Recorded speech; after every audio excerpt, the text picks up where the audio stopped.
사무엘의 말이 온 이스라엘에 전파되니라. 이스라엘은 나가서 블레셋 사람들과 싸우려고 에베네셀 곁에 진치고 블레셋 사람들은 아벡에 진쳤더니 블레셋 사람들이 이스라엘에 대하여 전열을 벌이니라. 그 둘이 싸우다가 이스라엘이 블레셋 사람들 앞에서 패하여 그들에게 전쟁에서 죽임을 당한 군사가 4,000명 가량이더라.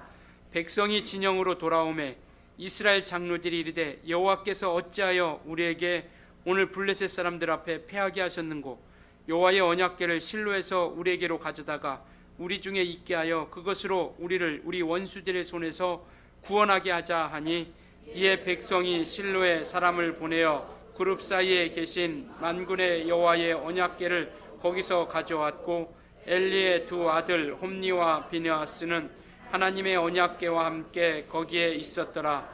여호와의 언약궤가 진영에 들어올 때에 온 이스라엘이 큰 소리로 외치매 땅이 울린지라. 블레셋 사람이 그 외치는 소리를 듣고 이르되 히브리 진영에서 큰 소리로 외침은 어찌 됨이냐. 여호와의 궤가 진영에 들어온 줄을 깨달은지라. 블레셋 사람이 두려워하여 이르되 신이 진영에 이르렀도다 하고 또 이르되 우리에게 화로다. 전날에는 이런 일이 없었도다. 우리에게 화로다. 누가 우리를 이 능한 신들의 손에서 건지리요. 그들은 광야에서 여러 가지 재앙으로 애굽인을 친 신들이니라.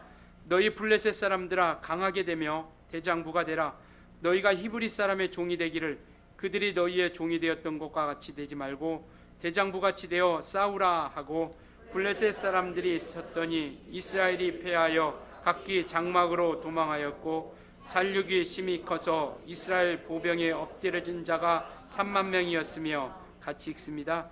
하나님의 궤는 빼앗겼고 엘리의 두 아들 옴니와 비느하스는 죽임을 당하였더라. 아멘. 예, 하나님께서 주시는 참 평안과 기쁨이 우리 영혼 가운데 넘쳐나는 거룩한 행복한 또 하나님이 주시는 참 생명이 넘쳐나는 귀한 주일이 될 수 있기를 예수님으로 축원합니다. 예, 우리 인사 한번 하시죠. 오늘 참으로 잘 오셨습니다 하고 앞뒤좌우 인사하시겠습니다.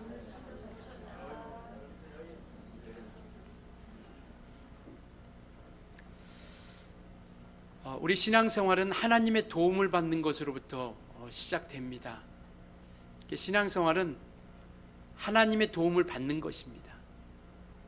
하나님께서는 능히 도우실 힘이 있으신 분이시고요. 이것이 우리의 믿음입니다. 하나님께서는 우리를 능히 도우실 수 있는 힘이 있으시다라는 것. 따라서 우리 인생은 하나님의 도움으로 사는 존재이고요. 하나님께서 도와주시지 않으면 죄도 해결받을 수 없고 생명을 얻을 수 없고 영생이라는 것을 우리가 소유할 수 없게 된 것입니다. 그래서 우리는 하나님의 도우심을 통해서 우리가 해결할 수 없는 그것, 우리의 힘으로는 이뤄나갈 수 없는 그것을 오직 하나님이 주시는 것을 통해서 우리가 그 힘을 통하여 이뤄가고 있습니다. 그래서 하나님이 아들을 보내주신 것도 우리의 죄를 해결하시고자 보내주신 것이고요. 왜냐하면 인생 스스로는 죄를 해결할 수 있는 이들이 하나도 없기 때문에, 그리고 그 예수를 믿는 그들 가운데 또 하나님께서 함께 해주시고 또 그들에게 성령을 구하는 그들에게 하나님께서 성령을 주셔서 그들이 영원토록 또 함께 해주시고 뿐만 아니라 성령을 통해서 우리의 신앙을 돕고 계시고 있다는 겁니다. 로마서 8장에도 그리고 고린도전서 12장에도 보면 우리에게 성령을 주신 것은 저와 여러분을 유익하게 하려 합니다라고 이렇게 말씀하고 있습니다. 그 로마서 8장 같은 경우에는 성령이 우리 연약함을 도우신다라고 이렇게 말씀하고 있죠. 그러니까 우리는 하나님의 도움을 받는 것이 우리의 신앙 생활입니다. 신앙은 우리 힘으로 해가는 것이 아니라 하나님이 주시는 힘으로 말미암아 우리가 그 믿음을 가지고 나아가는 것이죠. 기도하는 이유가 뭡니까? 기도는 우리가 하나님의 도움을 받고자 하는 거죠. 우리가 할 수 없는 그것, 우리가 헤쳐나갈 수 없는 그것, 우리가 해결할 수 없는 그것을 하나님의 도움으로 해결받고 그것을 헤쳐나가고자 우리는 하나 옆에 엎드려 구하는 것이죠.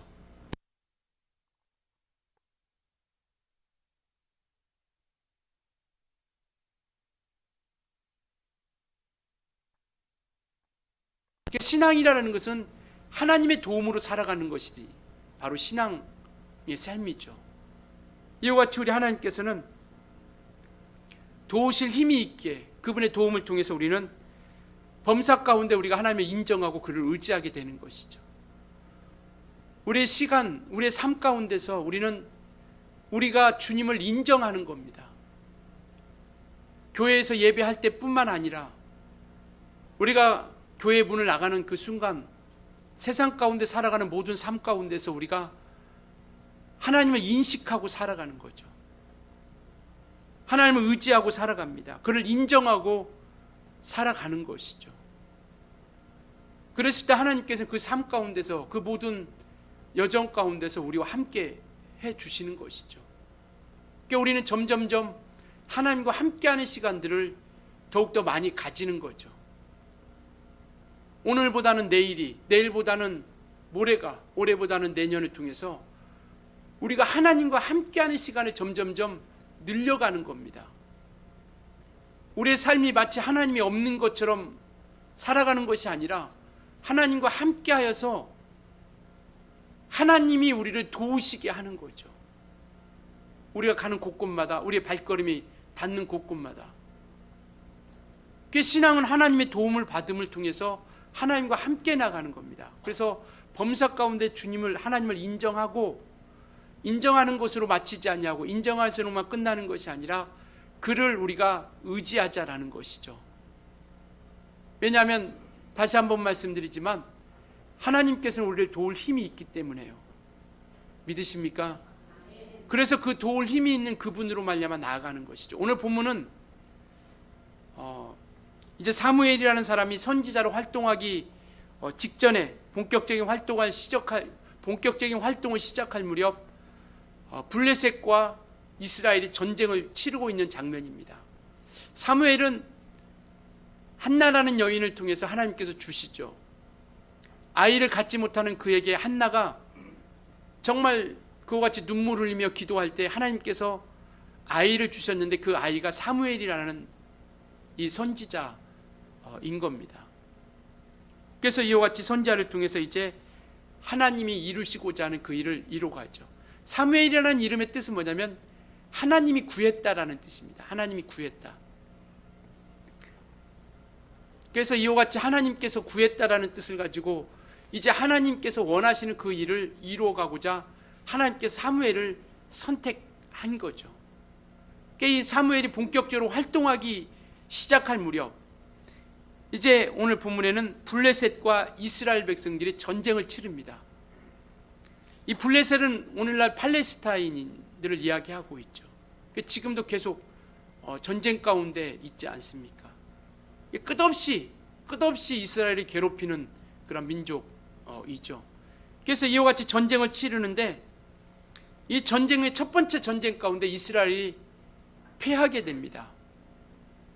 전쟁을 치르는데 이스라엘이 패하게 돼서 그때 죽은 사람이 몇 명이냐면 4,000명 가량이 되는 거예요. 4,000명이 죽고 나서 이들이 이제 모든 백성들이 다시 진영으로 돌아가서 이스라엘의 지도자들이 이제 왜 패했을까 그것을 연구를 하고 분석을 하는 겁니다. 그 분석한 결과 우리 3절 한번 같이 읽을까요? 본문 3절 시작. 백성이 진영으로 돌아오매 이스라엘 장로들이 이르되 여호와께서 어찌하여 우리에게 오늘 블레셋 사람들 앞에 패하게 하셨는고 여호와의 언약궤를 실로에서 가져다가 우리 중에 있게 하여 그것으로 우리를 우리 원수들의 손에서 구원하게 하자 하니 이들이 하나님께서 어찌하여 블레셋 사람들 앞에서 우리에게 패하게 하셨는고 그 원인을 분석해 보니까 하나님의 언약궤를 실로에서 우리가 그 언약궤와 함께 가져오지 않았기 때문에 하나님께서 우리를 패하게 하셨구나라고 이렇게 이야기하는 거죠. 그러니까 블레셋 사람들 앞에서 패하게 하셨다라고 하는 것은 뭐냐면 하나님께서 어찌하여 우리를 치셨는가라는 그런 뜻을 가지고 있습니다. 그러니까 하나님이 함께 하시지 않으니 거죠. 전쟁 가운데 하나님이 함께 하시지 않았던 겁니다. 그러니까 블레셋 사람들이 쳤다고 생각하지만 그 결국은 뭐냐면 하나님이 도와주시지 않는 거예요. 하나님의 도움을 받아야 사는 인생인데, 그리고 하나님의 도움이 필요한 이스라엘 백성인데 하나님이 도우시지 않으니까 이스라엘이 패한 거예요. 그래서 이와 같이 블레셋 사람들이 블레셋 사람들 앞에 패하게 하셨는고, 하나님께서 어떻게 우리 오늘 블레셋 사람들 앞에 패하게 하셨는고라고 하는 건 뭐냐면, 하나님께서 어찌하여 우리를 치셨냐라고 이렇게 고백하는 거죠. 더 구체적으로 얘기하면 하나님이 치신 겁니다. 블레셋 사람들을 통해서 이스라엘 백성들을 치신 거예요. 왜? 그들을 돌이키게 하기 위해서, 그들을 하나님께로 돌아오게 하기 위해서 하나님께서 치신 겁니다. 블레셋 사람들이 군사력이 훌륭해서도 아니고요, 전술이 뛰어내서도 아니고, 하나님께서 이스라엘 백성들을 치심으로 말미암아, 도와주시지 아니하심으로 말미암아 그들이 패하게 된 것입니다. 왜요? 죄악 때문에요. 그들이 죄악 때문에 하나님께로 돌아오기를 원하는 그 간절한 마음을 하나님께서 원하셨던 거죠. 그래서 돌아오기를 바랬던 겁니다. 그러나 그들은 깨닫지 못하죠. 깨닫지 못하고 그들이 생각했던 게 뭐냐면, 언약궤가 없었기 때문에 우리가 패했었구나 라고 생각하는 거죠. 하나님께 묻지 않고, 하나님께서 원하시는 것이 무엇인지를 묻지 않고, 자기 임의대로 생각하고, 자기 생각들이 자기의 마음대로 생각하여 언약궤가 없었기 때문에 우리가 패한 거구나. 여호수아가 이스라엘 백성들을 거느리고 요단강을 건너가서 첫 번째로 맞닥뜨린 성이 어떤 성이냐면 여리고성입니다. 그때는 하나님의 법궤를 앞세워서 그 여리고성을 무너뜨렸죠. 그 두 번째 맞닥뜨린 성이 무슨 성이냐면 아이성 전투입니다. 그런데 여리고성보다 이 아이성은 지극히 적은 성이에요. 그렇기 때문에 이 여리고성은 하나님께서 말씀하시기를 법궤를 앞세우고 매번마다 한 바퀴씩 돌고 마지막은 7바퀴를 돌고 소리를 질러라, 하나님께서 말씀하심을 통해서 승리를 거둔 전쟁이 여리고 전투거든요.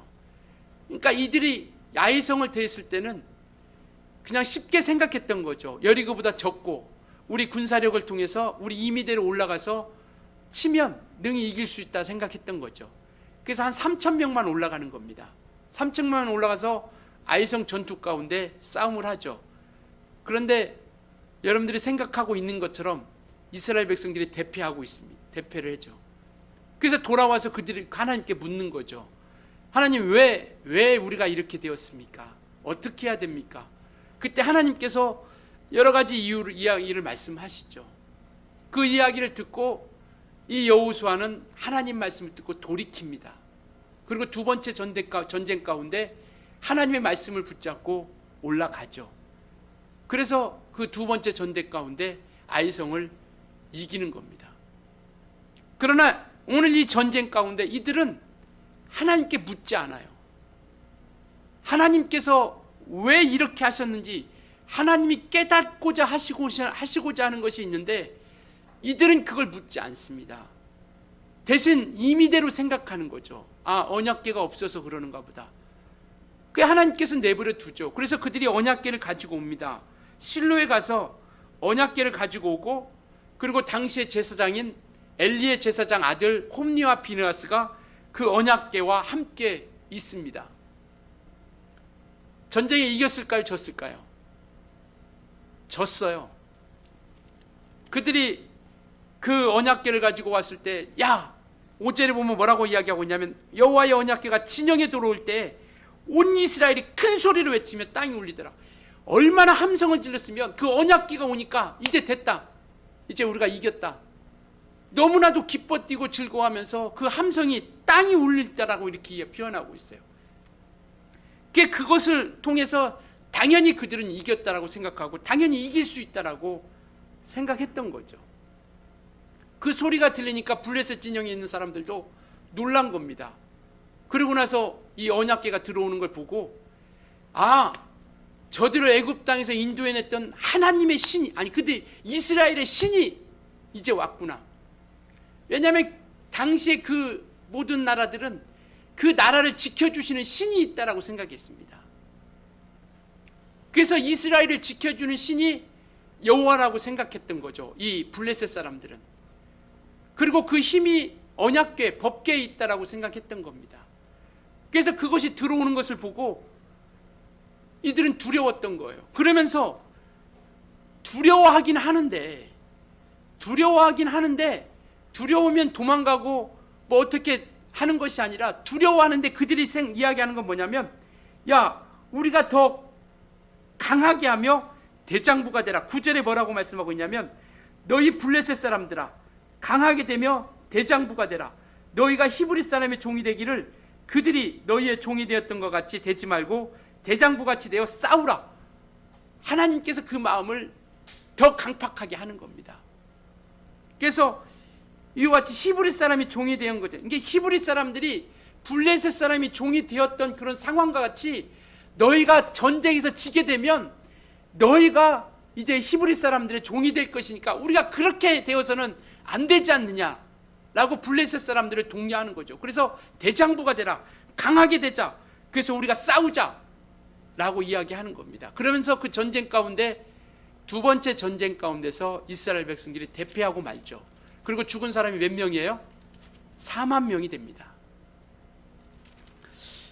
왜 이와 같은 이 본문을 통해서 우리에게 보여주시고자 하는 것이 무엇일까요? 그토록 그들이 내렸던 결론이 언약궤를 가져옴을 통해서 분명히 이길 것이라고 생각했는데, 그 언약궤를 통해서 가져왔음에도 불구하고 이스라엘 백성들은 4만 명이나 죽는 그런 전쟁 가운데 패하게 되는 것이죠. 언약궤는 그겁니다. 모세가 이스라엘 백성들을 광야 가운데 인도할 때 성막을 지으라고 말씀하시고, 그 성막 가운데 지성소에게 둘 그 언약궤를 지으라고 말씀하세요. 그것을 언약궤를 우리가 또 증거궤다 하기도 하고 법궤라고 이렇게 하기도 합니다. 그러니까 하나님의 법이 들어있기 때문에 법궤라고 하고, 그리고 하나님의 약속이 있기 때문에 언약궤라고 하고, 그리고 이와 같이 만나를 담은 항아리와 아론의 쌍난 지팡이가 함께 들어져 있기 때문에 하나님의 증거가 있음으로 인해서 증거궤라라고 이렇게 이야기도 합니다. 근데 그곳은 뭐냐면 하나님의 임재가 있는 곳이에요, 법궤는. 그래서 이스라엘 백성들이 법궤를 만들 때 하나님께서 뭐라고 말씀하시냐면, 내가 그곳에서 만나 주겠고 내가 그곳에서 너에게 말씀해 주리라라고 이렇게 말씀하고 있습니다. 그러니까 그곳에서만 만나 주시겠다라는 거예요. 하나님께서 그 법궤가 있는 곳에서만 만나 주시고, 그곳에서만 말씀해 주시고, 그곳에서 하나님께서 임재해 주시겠다라는 겁니다. 그래서 모세는 그곳에 들어가서 하나님 말씀을 받고 또 제사를 지내는 것 아니겠어요? 그러니까 이와 같이 그 언약궤만 가져오면 이와 같이 이길 것이라고 생각했던 겁니다. 왜냐하면 그곳에 하나님의 임재가 있었다고 생각하기 때문에요. 그런데 이미 이들 가운데서는 하나님이 떠나 있었다라는 것을 이들은 알지 못했던 거죠. 하나님의 말씀이 이미 그 법궤에서 떠났다라는 것, 하나님의 임재가 이미 사라졌다라는 것을 알지 못하는 겁니다. 왜? 그만큼 신앙이 타락해 있었거든요. 하나님과의 온전한 관계 가운데, 믿음 가운데 온전히 서 있지 못했다라는 겁니다. 당시 이들을 인도했던 제사장들의 믿음이, 제사장들의 신앙이 어떠했는지를 그 앞에 말씀하고 있습니다. 2장 우리 한번 볼까요? 그 앞에 2장 12절부터 보겠습니다. 사무엘상 2장 12절. 엘리라고 하는 제사장의 아들들 홈니와 비느하스라고 하는 사람이 어떠한 신앙 가운데 있었는지 우리 한 절 한 절, 제가 한 절 여러분들이 한 절 이렇게 교도하시겠습니다. 12절부터 17절까지 한번 볼게요. 엘리의 아들들은 행실이 나빠 여호와를 알지 못하더라. 그 제사장들이 백성에게 행하는 관습은 이러하니, 곧 어떤 사람이 제사를 드리고 그 고기를 삶을 때에 제사장의 사환이 손에 3살 갈고리를 가지고 와서 그것으로 냄비에나 솥에나 큰 솥에나 가마에 찔러 넣어 갈고리에서 걸려 나오는 것은 제사장이 자기의 것으로 가지되, 실로에서 그곳에 온 모든 이스라엘 사람에게 이같이 할 뿐 아니라 기름을 태우기 전에도 제사장의 사환이 와서 제사 드리는 사람에게 이르기를, 제사장에게 구워드릴 고기를 내라. 그가 내게 삶은 고기를 원하지 아니하고 날 것을 원하신다 하다가 그 사람이 이르기를 반드시 먼저 기름을 태운 후에 내 마음에 원하는 대로 가지라 하면 그가 말하기를 아니라 지금 내게 내라 그렇지 아니하면 내가 억지로 빼앗으리라 하였으니 이 소년들의 죄가 여호와 앞에 심히 크면 그들이 여호와의 제사를 멸시함이었더라. 제사장이라고 하는 이들이 하나님을 알지 못한다라는 거예요. 그리고 하나님 앞에 제사하는데요, 하나님의 이름을 멸시합니다. 하나님 앞에 먼저 올려놓고 제사를 지내야 할 그러한 제사장들이 자기가 좋은 것을 먼저 취해요. 하나님 앞에 먼저 예배하기 전에 자기가 먼저 좋은 것을 취해가는 겁니다. 하나님을 알지 못하고 하나님을 멸시하고 하나님의 이름을 무시하고 이러한 정말 신앙이 혼탁하고 믿음이 없는 이 세대 가운데 하나님께서 깨닫게 해주시려고 이 블레셋 민족을 통해서 이스라엘에 치었는데도, 전쟁 가운데 치게 하셨는데도 불구하고 이들은 그것을 깨닫지 못하는 거예요. 회개하지 않는 겁니다. 돌이키지 않는 거예요. 그리고 자기들 생각을 가지고 언약궤를 가져오면 이길 것이다 생각하는 겁니다. 말씀이 떠난, 하나님의 임재가 없는, 하나님의 약속이 사라진 그 언약궤가 무슨 의미가 있겠느냐라는 겁니다. 그 법궤는 그냥 하나의 궤짝에 불과한 것이죠. 아무런 의미가 없는 거예요. 하나님이 떠난 곳은, 하나님의 말씀이 사라진 곳은, 오늘 우리 영혼이 복을 받을 수 있고 하나님의 사랑받을 수 있는 건 뭐냐면 하나님의 이름이 있기 때문에 그렇습니다. 우리에게서 하나님의 말씀이 떠나고 하나님의 이름이 사라지는 순간 하나님의 관심은 우리에게서 멀어질 수밖에 없는 거예요. 이들의 생각은 하나님을 그냥 일반적인 똑같은 다른 한 사람 하나의 신으로 생각했던 거예요. 여러 가지 신들 중에 하나의 신으로 생각해서 그냥 그것만 갖다 놓으면, 언약궤만 갖다 놓으면 하나님이 도와주시겠지. 그들은 하나님의 관심을 끌기보다는, 하나님의 말씀을 의지하기보다는 그 언약궤만 갖다 놓으면 그것이 마치 수호신처럼 그들을 건져줄 줄 알았던 겁니다. 그것만 옮겨 놓으면 그곳에 하나님이 함께 하셔서 하나님이 능히 도우실 수 있다라고 생각했던 거죠. 그러나 하나님 말씀이 떠난, 하나님의 이름이 사라진, 하나님이 임재하지 않는 그 언약궤는 아무런 의미가 없다라는 것이죠. 그냥 그것은 하나의 그냥 물건에 불과할 수밖에 없다라는 겁니다. 빈 껍데기에 불과할 수밖에 없다라는 것이죠. 언약궤의 가치는 하나님의 말씀이 있을 때요, 하나님의 임재가 있을 때, 하나님의 이름이 있을 때 언약궤의 가치는 존재하는 거죠. 근데 그것이 떠나면 이것은 아무런 의미가 없던 겁니다. 그들은 전쟁 가운데 이기기 위한 하나의 수호신 정도로 생각하고 가져왔던 거죠. 그러나 그곳에 하나님은 함께 하시지 않는다라는 겁니다. 우리가 의지할 것은 말씀입니다. 하나님의 이름입니다. 어떤 물건과 그 언약궤에 있지 아니하고요. 언약궤가 소중했던 건 뭐냐면 하나님의 말씀이 그곳에서 임한다라고 생각하고 하나님이 함께 하신다라고 생각하고 그곳에서 하나님이 임재한다라고 생각하고 그곳에 갔을 때 하나님께서 그곳을 통해서 만나주시고 그것을 통해서 말씀해 주시는 것이죠. 이 믿음이 떠나가는 순간, 이 믿음이 사라진 그곳에서는 아무런 의미도 없고 아무런 가치도 없다라는 겁니다. 이들은 그 법궤를, 그 언약궤를 하나의 자기들의 목적을 위한 수단으로 이용한 것 뿐이에요. 우리 신앙생활하면서 조심해야 될 것은 바로 이겁니다. 하나님을 이용하지 말자라는 겁니다. 하나님을 나의 어떤 목적을 이뤄가는 수단으로 우리가 하나님을, 그 이름을, 그 말씀을 갖다 놓고 대면서 우리가 그것을 이용하지 말자라는 거죠. 말씀만 있으면 하나님이 도와주시겠지. 내가 예배하면 하나님께서 나의 모든 것 다 형통케 해주시겠지. 내가 기도하면 하나님께서 다 들어주시겠지. 모양만, 형식만 갖추지 말자라는 겁니다. 필요치 않다라는 것이 아니라 그것을 어떤 나의 목적을 위한, 나의 어떤 수단을 위한 그 이용 가치로서 우리가 그것을 사용하지 말자라는 거예요. 하나님의 말씀을, 성경을 그렇게 이용하지 말자라는 겁니다. 이미 나는 하나님의 관심이 떠나 있는데요.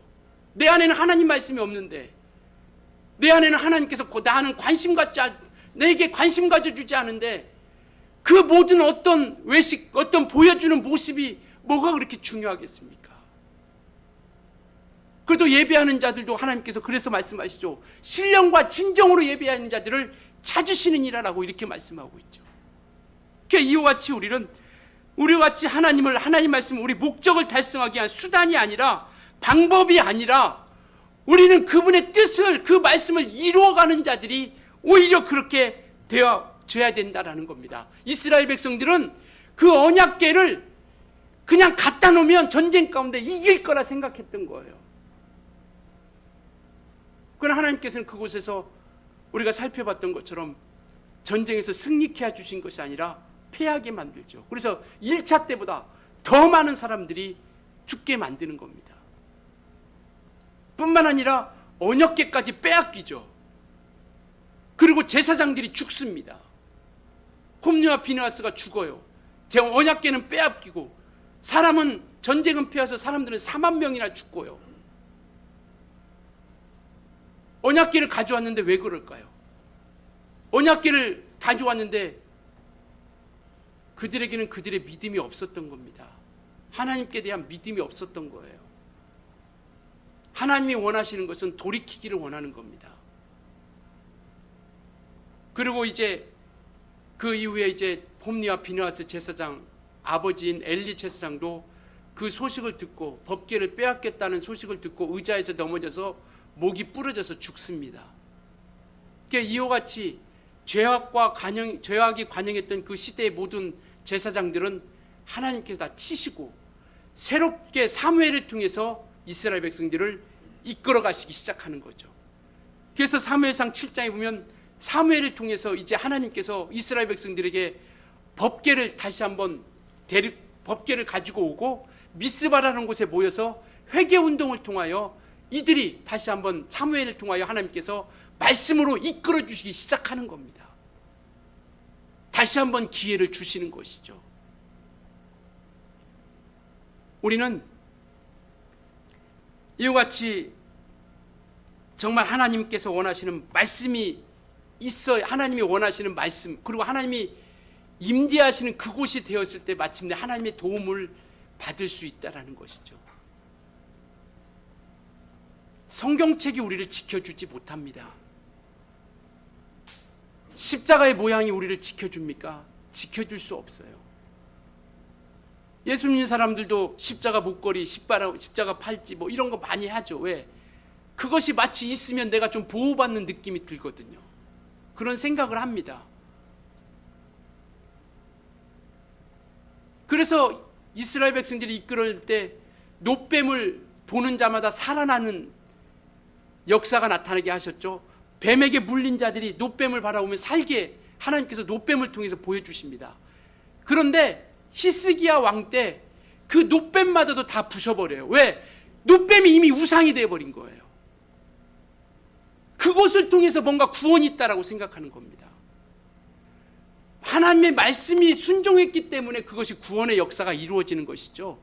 놋뱀, 장대에 달린 놋뱀 자체가 무슨 구원의 역사가 있습니까? 그래서 히스기야 왕 때 이 놋뱀을 다 부셔버려요. 오히려 그게 우상이 되어 있으니까.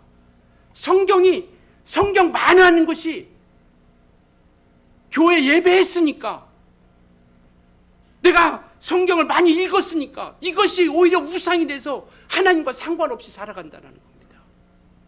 이것이 우리를 지켜주지 못해요. 언약궤가 이스라엘 백성들을 지켜주지 못합니다. 누가 지켜줍니까? 하나님이 지켜주시는 거예요. 이것을 잊어서는 안 됩니다. 예배했기 때문에 지켜주시는 것이 아니라 우리가 하나님 앞에 나와 있기 때문에 지켜주시는 거예요. 기도를 했기 때문에 하나님이 도와주시는 것이 아니라 하나님의 도움을 바라기 때문에 하나님이 도와주시는 거예요.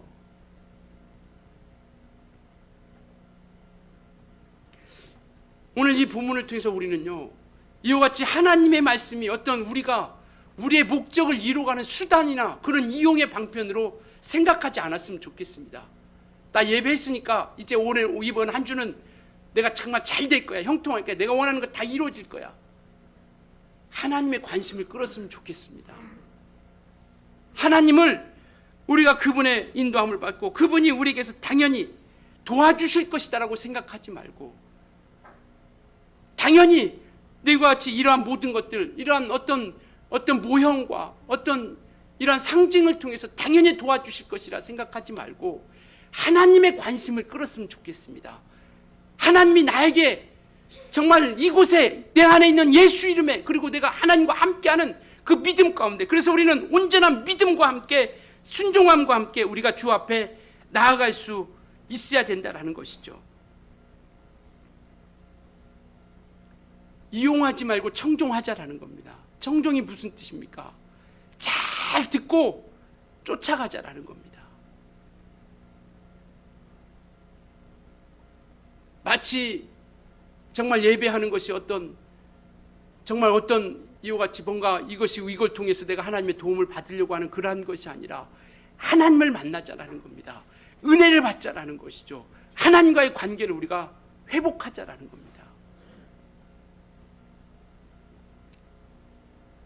교회 안에 갇힌 하나님으로 우리가 전락시키지 말자라는 거죠. 예배 시간, 예배 때만 함께 하시는 하나님으로 우리가 전락하고, 정말 교회 문을 나가는 순간 하나님이 계시는지 안 계시는지 우리가 잊고 사는 그러한 삶이 아니라 우리 삶 가운데 하나님을 함께 모시고 주님과 함께 나아가는 그러한 삶이 되었으면 좋겠습니다. 교회 하나다 모셔주는 하나님이 아니라 다음 주 또 주일 예배 왔을 때 또 우리가 하나님이 나와 함께 하시는 그러한 하나님으로만 생각하지 아니하고 함께, 주님과 함께, 그래서 우리가 복을 받으려면, 저와 여러분이 복을 받으려면 복이 있는 곳으로 가야 되잖아요. 복 주시는 이에게로 가야 되잖아요. 복은 구하고 복 받기를 사모하지만 복 있는 곳에서 반대로 가면 그 복이 우리 가운데 있을 수 있겠느냐라는 겁니다. 우리가 복 있는 데로 가자라는 거죠. 그래서야 하나님께서 우리를 도우시고 우리를 이끌어 줄 수 있다라는 것이죠. 이제는 이용하는 그러한 신앙, 그러한 믿음이 아니라, 그러한 모습이 아니라 우리가 믿고 따라가는 우리 모두가 되어졌으면 좋겠습니다. 그래서 내 뜻보다는, 내 생각보다는, 내 계획보다는 하나님의 계획이, 하나님의 뜻이, 하나님의 생각이 우선되고 우선할 수 있는 그러한 믿음, 그리고 그 하나님의 뜻이 이제 나를 통해서 이뤄갈 수 있는 그러한 믿음의 길로 우리가 함께 걸어갔으면 좋겠습니다.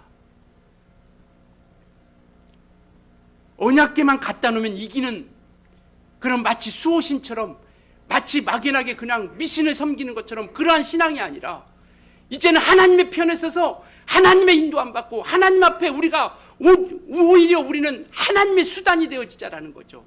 하나님의 일을 감당할 수 있는, 하나님의 일을 이뤄갈 수 있는 그러한 수단이 우리가 되어지고, 그러한 믿음의 사람들이 되어져서 오직 하나님과 우리가 함께 나아가자라는 겁니다. 그래서 나를 사용하실 수 있도록, 하나님께서 저와 여러분을 사용하실 수 있도록 그 믿음의 길 가운데 우리가 함께 나아갈 수 있기를 예수님으로 부탁을 드리겠습니다. 이제는 하나님의 말씀을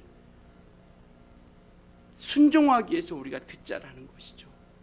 이용하는 것이 아니라 내가 듣고 싶은 것만 듣고 내가 필요할 때만 하나님을 갖다 쓰는 어떤 물건이 아니라, 내가 필요할 때만 갖다 쓰는 것이 아니라 그러한 밀접한 관계 가운데 하나님과의 온전한 관계를 통해서 삶 가운데 우리가 좀 더 정말 하나님과의 함께하는 시간을 좀 많이 가지고 육체라는 것이 있기 때문에 우리가 연약하여 어찌할 수 없는 상황일 수도 있지만 서두에도 말씀드린 것처럼 성령께서 우리를 도우시러 오셨기에 이제는 그분과 함께하는 시간을 좀 더 의식하고 우리가 많이 가져갔으면 좋겠어요.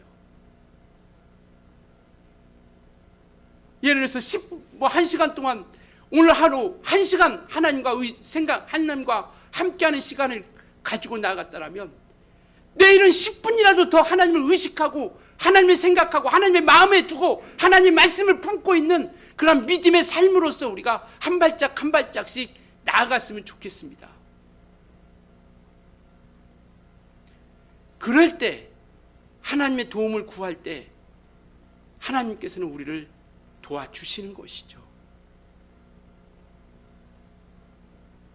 어찌할 수 없기에 하나님을 매달릴 수밖에 없기에 하나님께 그 도움을 구하는 겁니다.